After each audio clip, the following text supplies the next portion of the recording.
Hello students, welcome to tuition time. I am Rajesh Verma.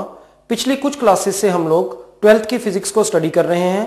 इन दिनों हम electrostatic chapter से deal कर रहे हैं। लास्ट क्लास में हमने पढ़ा था इक्विपोटेंशियल सरफेस की प्रॉपर्टीज। आज उसी को आगे कंटिन्यू करेंगे और बाद में देखेंगे इलेक्ट्रोस्टैटिक पोटेंशियल एनर्जी। तो आइए स्टार्ट करते हैं आज का lesson.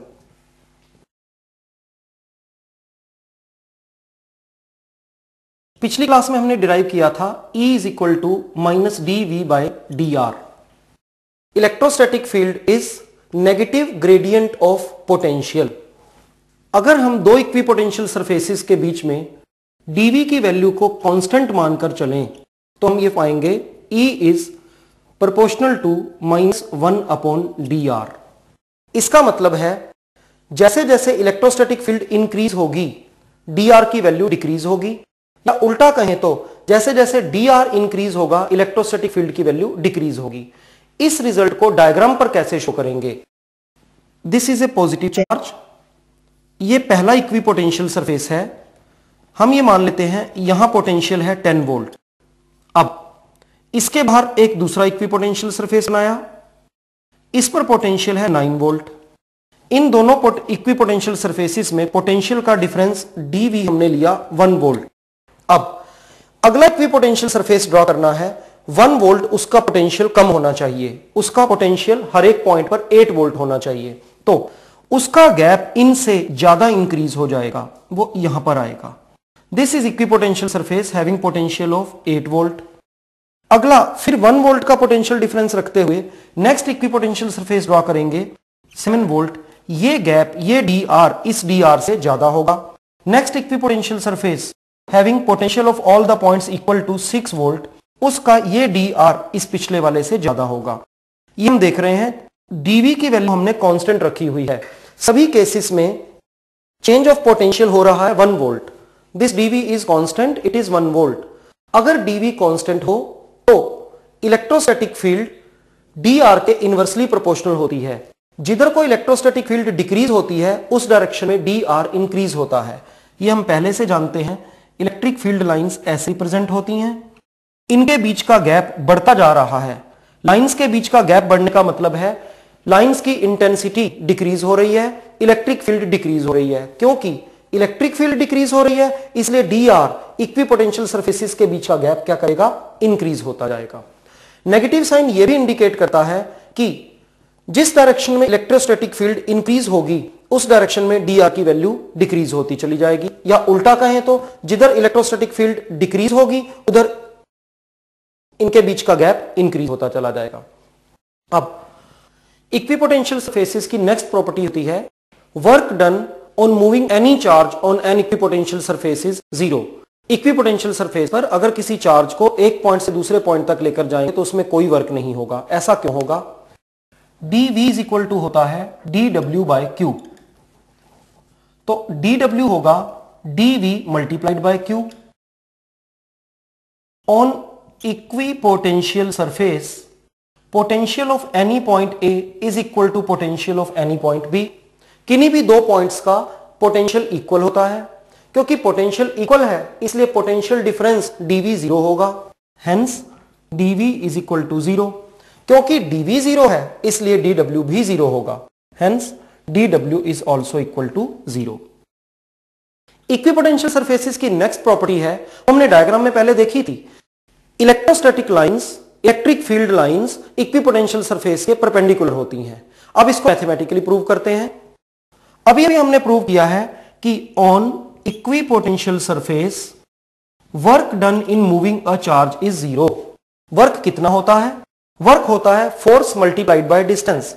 dW is F dot dr। This is equal to 0। F कितना होता है? F होता है E into Q, electrostatic field strength multiplied by charge. F की वैल्यू होगी E into Q dot dr is equal to 0। Q vector quantity नहीं है, उसे 0 के डिनोमिनेटर में ले जाकर 0 बना दें। Result becomes E is equal to E dot dr is equal to 0। E dot dr होगा E into dr into cos theta is equal to 0। E और dr को डिनोमिनेटर में ले जाने पर cos theta becomes 0, cos theta 0 होने का मतलब है theta is equal to 90 degree. इस एक्सप्रेशन में थीटा एंगल था between E and dr। E थी इलेक्ट्रिक फील्ड लाइंस की डायरेक्शन और dr था इक्विपोटेंशियल सरफेस पर मूव किया गया distance. If this is an equipotential surface and we move a charged particle from this point A to this point B, then this is the value of dr. Now E dr के perpendicular है, theta is 90 degree, electric field will be in this direction. तो electrostatic field या electric field lines equipotential surface के perpendicular होती हैं। Last property जो equipotential surfaces की है वो है two equipotential surfaces can never intersect. कभी भी दो इक्विपोटेंशियल सरफेस आपस में काट नहीं सकते। क्यों नहीं काट सकते? हम इसका इनडायरेक्ट प्रूफ कर रहे हैं। मान लो ये दो इक्विपोटेंशियल सरफेसेस हैं, one is this and other one is this. इन पर पोटेंशियल की डिफरेंट वैल्यूज हैं। इस पर पोटेंशियल है V1 और इस पर पोटेंशियल है V2। अब ये लाइन जहां पर इक्विपोटेंशियल सरफेसेस इंटरसेक्ट कर रहे हैं, ये लाइन इन दोनों ही प्लेन्स पर लाई करती है। तो इस लाइन पर लाई करने वाले किसी भी पॉइंट पर इस पोटेंशियल के इस सरफेस के अकॉर्डिंग पोटेंशियल की वैल्यू होगी V1, पर इस सरफेस के अकॉर्डिंग पोटेंशियल की वैल्यू होगी V2। इट मींस एक ही पॉइंट एक ही टाइम पर दो पोटेंशियल्स कंटेन करता है। ऐसा पॉसिबल नहीं है। If two equipotential surfaces intersect, then at the point of intersection each and every point will have two values of potential at the same time. This is not possible. That's why two equipotential surfaces cannot intersect.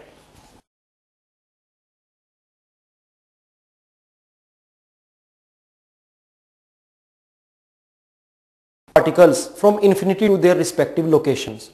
तो हम different cases में electrostatic potential energy को calculate करते हैं। पहले हम वो case लेंगे जब एक चार्ज पार्टिकल होगा सिस्टम में, फिर दो वाला, फिर तीन चार्ज पार्टिकल्स और बाद में हम इसको जनरलाइज करेंगे n चार्ज पार्टिकल्स के लिए।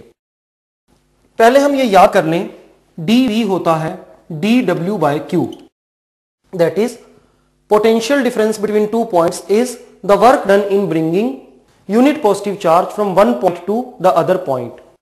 तो इस फॉर्मूले के अकॉर्डिंग dW होगा dV इंटू Q।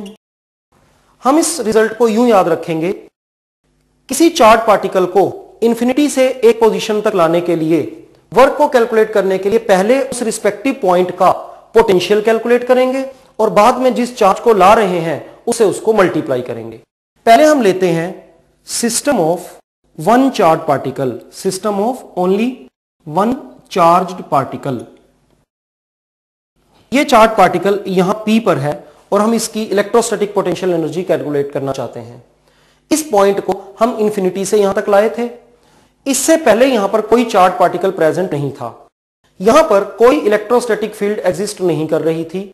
इस चार्ज पार्टिकल को कोई अपोजिशन नहीं मिली, इस पर कोई फोर्स एग्जिस्ट नहीं कर रही थी, इसलिए इस पर हमें कोई वर्क नहीं करना पड़ा, हमें कोई फोर्स नहीं लगानी पड़ी। इसलिए for the system of one charge particle the work done in bringing this charged particle from infinity to its position is 0. Next we come to system of two charged particles. पहला particle है having charge Q1 और दूसरे particle पर है charge Q2। पिछली बार की ही तरह जब हम पहले चार्ज पार्टिकल को यहां पर लाए, इसकी पोजीशन पर लाए, तो पहले से कोई चार्ज प्रेजेंट ना होने के कारण से, पहले से किसी इलेक्ट्रिक फील्ड के एग्जिस्ट ना करने के कारण से इस पर कोई फोर्स नहीं लग रही थी, इस पर हमें कोई वर्क नहीं करना पड़ा। पर जब दूसरे चार्ज पार्टिकल को लाए तो उससे पहले Q1 प्रेजेंट था, Q1 की इलेक्ट्रोस्टैटिक फील्ड भी यहां एग्जिस्ट कर रही थी। जब Q2 को इंफिनिटी से यहां तक लाएंगे तो उस पर कुछ फोर्स एक्ट करेगी, हमें भी exactly equal and opposite force लगानी पड़ेगी। एज ए रिजल्ट बाहर से कुछ वर्क करना पड़ेगा। इसलिए system of two charge particles में टोटल वर्क होगा work done on first particle plus work done on second particle. Work done on first particle we already know is 0। Work done on second particle इस फॉर्मूले से calculate किया जाएगा। पहले तो second particle की पोजीशन पर फर्स्ट पार्टिकल के कारण से कितना पोटेंशियल है वो लिखेंगे। उसकी वैल्यू होगी 1/4 पाई एप्सिलॉन नॉट। पहले से एग्जिस्ट करने वाला चार्ज है Q1 divided by distance R। कौन सा डिस्टेंस R? दोनों चार्ज पार्टिकल्स की पोजीशन के बीच का डिस्टेंस, और इस डायग्राम में वो डिस्टेंस है यहां से यहां तक। इसे हम रिप्रेजेंट करेंगे r12 से। So let us write it r12। अगली बार हम देखते हैं system of 3 charge particles. System of 3 charged particles. इस केस में we have 3 charge particles Q1, Q2 and Q3। Total work पिछली बार की तरह ही होगा, work done in bringing the first charge particle plus work done in bringing the second charge particle plus work done in bringing the third charge particle. तो पहले charge particle को लाने में तो वर्क हुआ 0, सेकेंड चार्ज पार्टिकल को लाने में वर्क इतना हुआ 1/4 pi epsilon naught Q1 bye R12। अब तीसरे पार्टिकल को लाने में कितना वर्क होगा? जब इस थर्ड चार्ज पार्टिकल को इंफिनिटी से यहां लाएंगे, इससे पहले ऑलरेडी Q1 और Q2 प्रेजेंट हैं इस रीजन में। इसकी पोजीशन पर Q1 और Q2 दोनों के कारण से पोटेंशियल एग्जिस्ट कर रहा होगा, तो Q3 चार्ज को इस पॉइंट के पोटेंशियल से मल्टीप्लाई करेंगे। इस पॉइंट पर पोटेंशियल होगा 1/4 पाई एप्सिलॉन नॉट।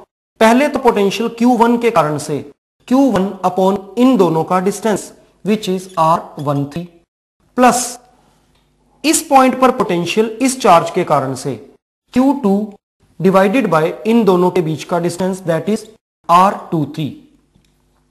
ये तो हुई किसकी वैल्यू? पोटेंशियल की वैल्यू। और लाया किस चार्ज को जा रहा है? Q3 को, उससे मल्टीप्लाई किया। ये रिजल्ट हमें क्या बता रहा है? Potential energy, electrostatic potential energy of a system of 3 charge particles. अब क्वेश्चन आता है, अगर 3 की बजाय ज्यादा चार्ज पार्टिकल्स हो, सपोज करें n चार्ज पार्टिकल्स हो, तो पोटेंशियल एनर्जी कितनी होगी? हम ध्यान से देखें तो जब हमने 3 चार्ज पार्टिकल्स लिए तो एक्सप्रेशन में 2 रिजल्ट्स आ रहे हैं यहां पर। जब हम ज्यादा चार्ज पार्टिकल्स लेंगे, सपोज करें 5 चार्ज पार्टिकल्स लें, तो यहां पर 4 रिजल्ट्स आएंगे जिनको हमें प्लस करना होगा। इस एडिशन के लिए हम समेशन का यूज करेंगे। इट मींस किसी भी चार्ज पार्टिकल को लाने के लिए जो टोटल वर्क होगा वो एक समेशन से मिलेगा। अब पार्टिकल भी एक नहीं लाया जा रहा, बड़े सारे लाए जा रहे हैं, तो अगर ये रिजल्ट एक समेशन है, ये रिजल्ट भी एक समेशन है, ये रिजल्ट भी एक समेशन है, तो टोटल वर्क इन सारे समेशंस का टोटल कर आएगा। इसलिए सिग्मा का साइन 2 बार लगेगा। ये कैलकुलेट करने के लिए भी हमें सिग्मा का साइन लगाना है, इससे अगले वाले को कैलकुलेट करने के लिए भी सिग्मा का साइन लगाना है। सभी चार्ज पार्टिकल्स को लाने में जो वर्क होता है उसे प्रॉपर्ली कैलकुलेट करने के लिए हमें समेशन या सिग्मा का यूज करना है, और टोटल वर्क कैलकुलेट करने के लिए इन सिग्मा का भी सम करना है, इससे समेशन का साइन 2 बार यूज होगा। तो for a system of n charge particles, n charged particles, total work will be W1 plus W2 plus W3 up to Wn। पहले हम डिस्कस कर चुके हैं, समेशन का साइन 2 बार यूज होगा। बाकी क्या रहेगा? 1/4 पाई एप्सिलॉन नॉट, तो सभी रिजल्ट्स में से बाहर आ जाएगा 1/4 पाई एंड एप्सिलॉन नॉट। अदर क्या क्या रहेगा? इस रिजल्ट में अंदर रह रहा है, इस रिजल्ट में अंदर रह रहा है Q1 एंड Q3, इस रिजल्ट में है Q2 एंड Q3। यहां पर हम किसको ला रहे थे? सेकंड चार्ज पार्टिकल को। सेकंड चार्ज पार्टिकल का चार्ज मल्टीप्लाई करना चाहिए Q1 Q2। तो सभी एक्सप्रेशन में Q1 Q2 Q1 Q3 Q2 Q3 2 charge जिसकी वैल्यू न्यूमरेटर में आ रही है, यहां हम लिखेंगे Q एंड Q। ये दोनों रिजल्ट्स 2 और 3 डिफरेंट हैं, इसलिए एक के साथ लगाते हैं I, एक के साथ लगाते हैं J। डिनोमिनेटर में क्या आ रहा है? अगर इस प्रोडक्ट को देखें तो ऊपर था Q2 Q3, डिनोमिनेटर में आ रहा है R23। जो वैल्यूज यहां लिखी हुई हैं वही R के साथ लगेंगी। यहां लिखा है IJ, तो यहां आ जाएगा RIJ। कुछ नोट करने वाली बातें ये हैं, किसी भी एक्सप्रेशन में जैसे यहां पर 1 2, यहां पर 1 एंड 3, फिर 2 एंड 3, कभी भी ये 2 वैल्यूज इक्वल नहीं है। इसे याद रखने के लिए हम लिखेंगे I is not equal to J। एक बात और, अगर हम इस तरीके से कैलकुलेशन करें, I को डिफरेंट वैल्यूज असाइन करें और J को डिफरेंट वैल्यूज असाइन करें। सपोज करें हम I को असाइन करते हैं 1 2 3 एंड सो ऑन, J को भी वैल्यूज असाइन करते हैं 1 2 3 एंड सो ऑन, तो उनके डिफरेंट पेयर्स क्या बनेंगे? 1 1 तो बन नहीं सकता क्योंकि I और J डिफरेंट है। पेयर्स बनेंगे 1 2, देन यहां पर लिखेंगे 1 3 सिमिलरली 1 4 एंड सो ऑन। फिर जब हम दोबारा i की दूसरी वैल्यू लेंगे तो रिजल्ट बनेगा 2 1, 2 तो बन नहीं सकता, नेक्स्ट रिजल्ट बनेगा 2 3, नेक्स्ट रिजल्ट बनेगा 2 4। तो इतने में ही हमने नोट किया इसमें एक रिजल्ट आया था q के साथ लिखने पर q1 q2, जब i की 2 वैल्यू ली तब रिजल्ट आया q2 q1, q1 into q2 और q2 इंटू q1 सेम ही रिजल्ट है। इट मींस अगर हम इस एक्सप्रेशन को एज इट इज रहने दें तो इसमें सभी कैलकुलेशन दो दो बार हो जाएंगी। इस प्रॉब्लम को, इस एरर को अवॉइड करने के लिए हम इस एक्सप्रेशन को 2 से डिवाइड भी करेंगे। तो this expression gives us the potential energy, electrostatic potential energy of a system of n charge particles in space. इसमें ध्यान रखना है i j के इक्वल नहीं है और साथ ही साथ हाफ से मल्टीप्लाई भी करना है। और इलेक्ट्रोस्टैटिक पोटेंशियल एनर्जी के अल्टीमेट फॉर्मूले में हमने क्या पाया, वर्क या इलेक्ट्रोस्टैटिक पोटेंशियल एनर्जी होता है 1/4 पाई एप्सिलॉन नॉट, दो चार्जेस न्यूमरेटर में q1 एंड q2 और डिनोमिनेटर में उनके बीच का डिस्टेंस।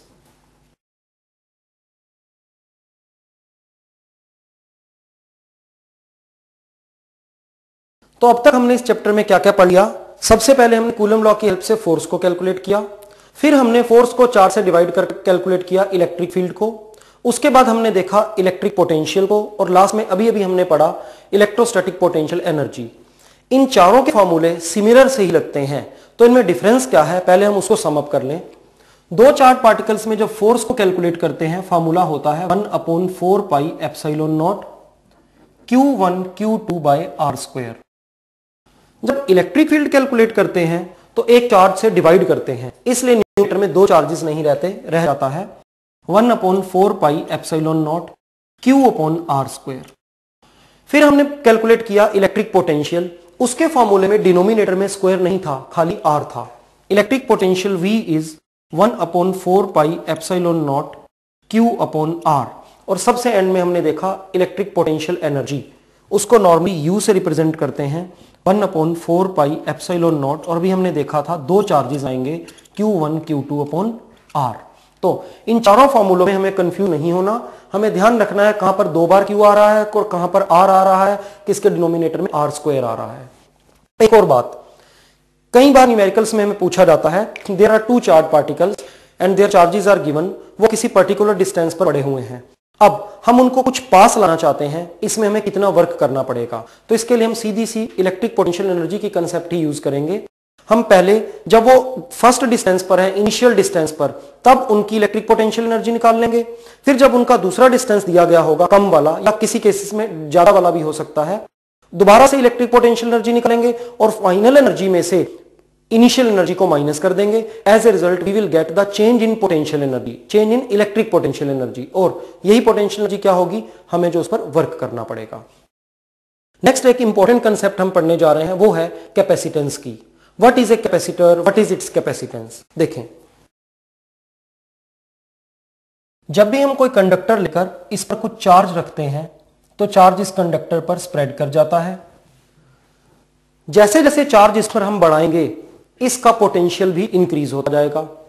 सराउंडिंग में कोई और चार्ज बॉडी नहीं है, इससे काफी ज्यादा डिस्टेंस पर हम मान लेते हैं इलेक्ट्रोस्टैटिक पोटेंशियल बहुत ही कम है या नियरली जीरो है, इसका अपना कुछ पोटेंशियल है। जैसे जैसे पॉजिटिव चार्ज इस पर बढ़ रहा है इसका पोटेंशियल इंक्रीज होता जा रहा है।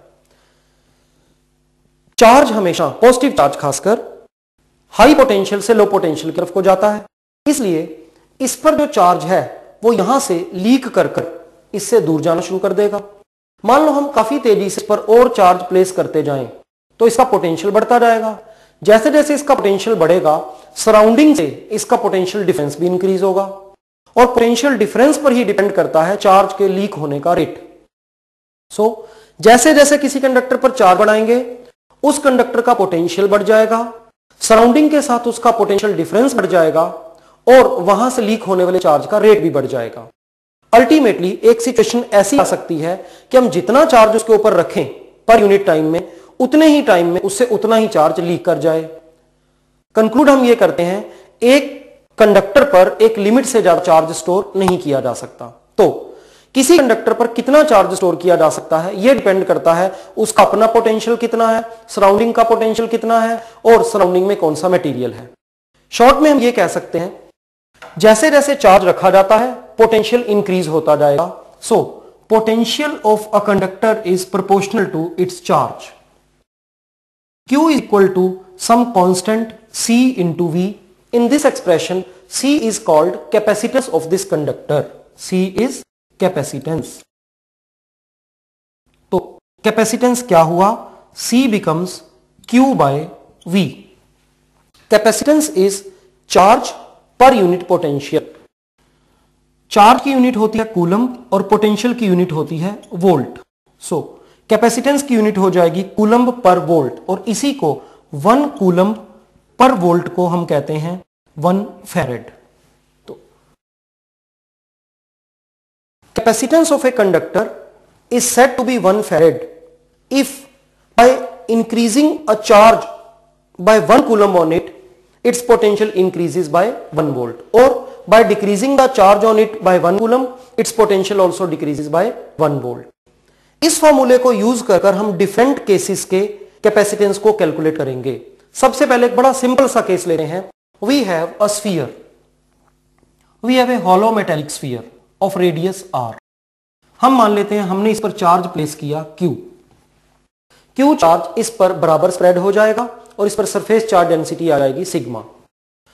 कहीं पर भी अगर हम चार्ज पार्टिकल देखें तो वो सेंटर से r डिस्टेंस पर होगा, इसलिए इस सरफेस पर पोटेंशियल की वैल्यू होगी 1/4 pi epsilon not Q divided by ये डिस्टेंस r. अभी जो पीछे हमने फॉर्मूला देखा, कैपेसिटेंस होता है Q बाय V. इसके अकॉर्डिंग हम इस स्फीयर का भी पोटेंशियल कैलकुलेट, इस स्फीयर का भी कैपेसिटेंस कैलकुलेट करते हैं. इस स्फीयर का कैपेसिटेंस होगा चार्ज अपॉन पोटेंशियल. चार्ज रखा था Q और इसका पोटेंशियल बन गया Q upon 4 pi epsilon not into R.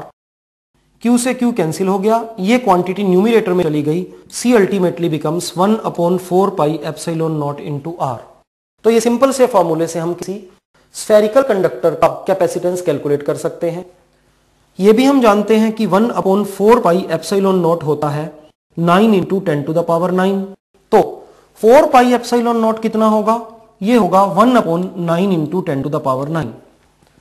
इस फॉर्मूले में अगर हम इसकी वैल्यू पुट करें तो रिजल्ट बनेगा 1/9 into 10 to the power 9 into R. Common life में R की वैल्यू कुछ सेंटीमीटर्स, कुछ मिलीमीटर्स या कुछ ज्यादा से ज्यादा मीटर्स में होगी, पर डिनोमिनेटर तो बहुत बड़ा है, 9 into 10 to the power 9. It means common life में अगर हम इस कंसेप्ट से सिंपल सी एक बॉडी लेकर कैपेसिटर बनाएंगे तो कैपेसिटेंस की वैल्यू बहुत ही कम आएगी. तो हमारे को कुछ ऐसी टेक्निक बनानी है जिससे एक स्ट्रक्चर पर, एक कंडक्टर पर ज्यादा से ज्यादा चार्ज स्टोर किया जा सके, या यूं कहें कि उसके कैपेसिटेंस को किसी तरीके से इंक्रीज करना है. इसके अलावा एक बात हम और देखें, कैपेसिटेंस की यूनिट हमने क्या देखी थी? वो थी 1 फैरेड. 1 फैरेड एक बहुत ही बड़ी यूनिट होती है. प्रैक्टिकल लाइफ में हम इसको यूज नहीं करते, आमतौर पर माइक्रो फैरेड यूज किया जाता है, और 1 माइक्रो फैरेड होता है 10 टू द पावर -6 फैरेड. अब क्वेश्चन है कि 1 फैरेड एक बड़ी यूनिट क्यों है? इसको हम अगली क्लास में पढ़ेंगे. तो आज की क्लास में हमने देखा इक्विपोटेंशियल सरफेसेस की डिफरेंट प्रॉपर्टीज. उसके बाद हमने पढ़ा इलेक्ट्रोस्टैटिक पोटेंशियल एनर्जी क्या होती है, उसे कैसे कैलकुलेट किया जाए एन चार्ज पार्टिकल्स के सिस्टम के लिए, और बाद में हमने कैपेसिटर की बेसिक कंसेप्ट को पढ़ा. हमने ये देखा कि उसकी यूनिट होती है 1 फैरेड. ये यूनिट एक बड़ी यूनिट होती है. फैरेड को नॉर्मली यूज ना कर 1 माइक्रो फैरेड को क्यों यूज करते हैं, ऐसी ही कुछ बातें हम अगली क्लास में पढ़ेंगे. Goodbye till then.